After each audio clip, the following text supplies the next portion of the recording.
হ্যাঁ দেখ রে কি সর্বনাশ হইছে, আয় তাড়াতাড়ি আয় রে। হায় কি হায় হলো কি হলো? হায় কপাল, আগে দুধটা দেখ, তোর বাবা যে দুধ এনেছে, দুধ দেখ, দুধের দশা দেখ আগে। পায়েস খাবে বলছে, কি দশা হইছে রে? এক হাঁড়ি দুধ দেখো কি হয়েছে। হায় হায়, কি দশা, আর পায়েসও খাওয়া যাবে না, কি হবে? কি দশা হইছে রে?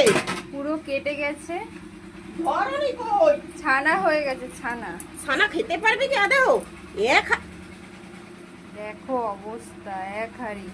হায় কপাল।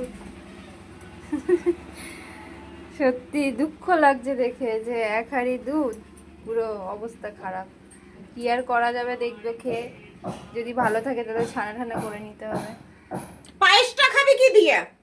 পায়েস খাওয়া হবে না। ছানা খাইয়ে নিতে হবে। ছানার কথা আগে বলছে পায়েসটা খাবি। এত দুধ, মনে 2 কিলো না 3 কিলো দুধ এনেছে তোর বাবা। এটা ক কিলো ধরে এটা?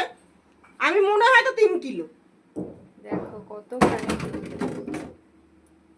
কার ধার দিয়ে আনছে? দাঁড়া তোর বাবাকে ফোন করি।